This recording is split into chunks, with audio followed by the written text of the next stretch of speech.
City কর্পোরেশনের ট্রাকের চাপায় প্রাণ গেছে বেসরকারি বিশ্ববিদ্যালয়ের দুই শিক্ষার্থীর। ভোরে ড্যামরার কোনাপাড়ায় মোটরসাইকেল আরোহী ওই দুই শিক্ষার্থীকে ট্রাকটি চাপা দেয়।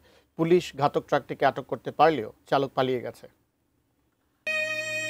বন্ধুর বড় ভাইয়ের গায়ে হলুদ, তাই বৃহস্পতিবার সন্ধ্যায় একত্রিত হন independent university of Bangladesh, United international ইউনিভার্সিটির বন্ধুরা। গায়ে হলুদের অনুষ্ঠান শেষে দুই শিক্ষার্থী গাজী ইরাম ও তাহসিন তপু সহ বন্ধুরা ড্যামরার কোনাপাড়া এলাকার একটি চায়ের দোকানে কিছুক্ষণ আড্ডা দিয়ে বাসায় ফিরছিলেন। পথে ঢাকা দক্ষিণ সিটি কর্পোরেশনের একটি ময়লার গাড়ি তাদের মোটরসাইকেলটিকে চাপা দেয়। ঢাকা দক্ষিণ সিটি কর্পোরেশনের গাড়ি, যেটা ময়লার গাড়ি, ওটা হচ্ছে ওদেরকে একদম পিষে অনেকটুকু রাস্তা নিয়ে আসছে। অ্যান্ড এটা আমরা স্বাভাবিক হিসেবে নিতাম, বাট ওরা গাড়িটাও ছিল রং সাইডে, প্লাস হচ্ছে এত দ্রুত গতিতে চালাইছে। গাড়ির হাইট রাস্তার থেকে সর্বোচ্চ 1 ফিট হাইট হবে।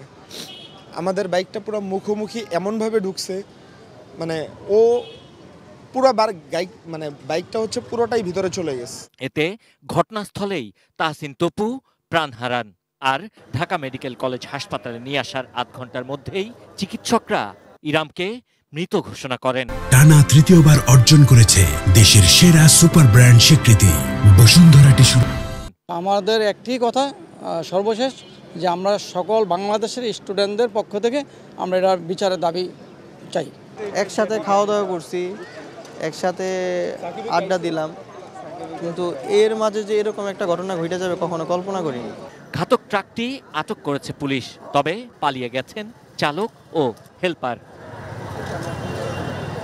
Sabbir Ahmed, ATN news, Dhaka.